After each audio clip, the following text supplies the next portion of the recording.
Are you trying to toilet train your child with autism? Here are the exact steps that work. First, build comfort around using the toilet. Take your child to the toilet without any pressure or without any expectations for them to use it. Just let them get comfortable of going into the toilet. Next is build predictable routines around using the toilet. Take your children to the toilet each day at the same time. Keep the same schedule. Take them to the toilet after they wake up, after meals, after their naps, before going to bed. Our children with autism, they thrive on predictability. So take them to the toilet each day at the same time so they exactly know what to expect. Next, let your child with autism feel the wetness. It's very important when we are toilet training our children on the spectrum, we do not let them be in diapers because diapers can absorb so much liquid and they will not feel that wetness. It is very important for the success of toilet training that our children feel the wetness. So put them in loose cloth underwears so they can feel the wetness, which will help in toilet training. The next thing is you have to consider their sensory needs. A lot of our children on the spectrum have lots of sensory needs. They might be sensitive to the bright lights. They might be sensitive to the cold toilet seat. They might be sensitive to the sound of the flush. So there are so many little things we have to consider. So make sure you use low lighting in the toilet. Flush after your children leave the toilet, after they are done using the toilet. Also, if they are using a toilet seat, make sure it has a cover so they don't feel the cold.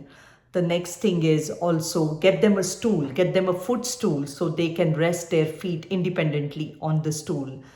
That way, they are not dangling and, they are not scared. They are not scared that they are going to fall or they are going to lose their balance.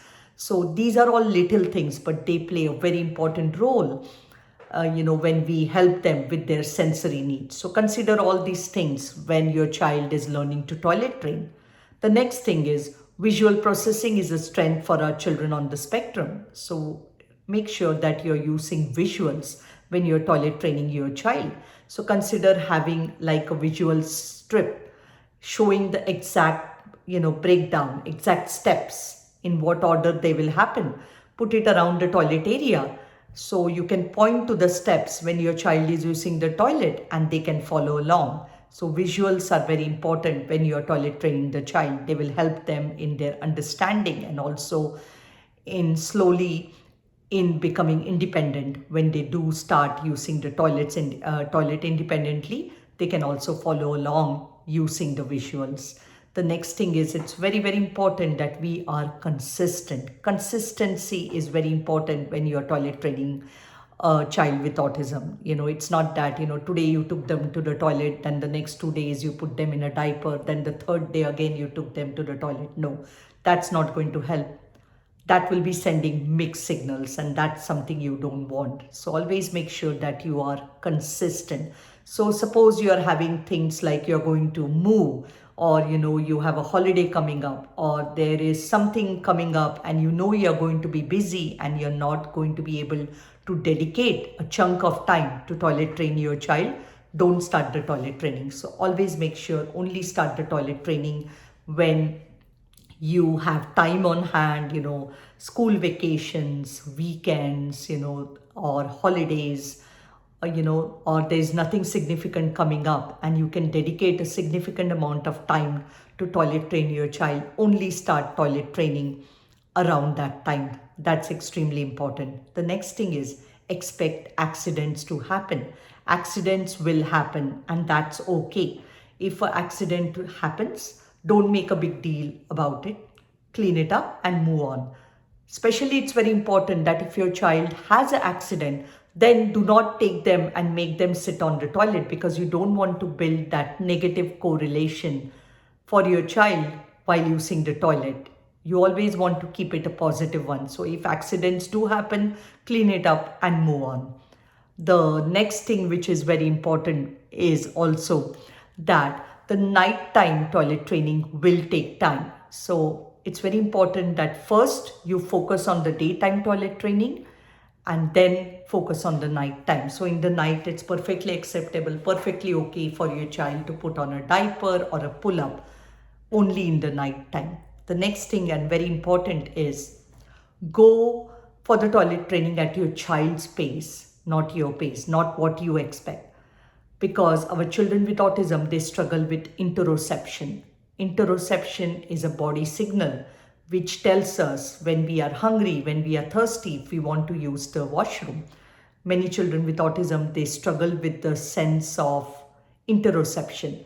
So it's a hidden sense. So that's the sense which sends signal to the bodies to feel the urge or the need to go and use the washroom. So many children with autism might struggle with that. So it's very, very important that we do not rush the children with autism into toilet training. Don't do that. Go at their pace. Even if you have started the toilet training, do not rush them into it.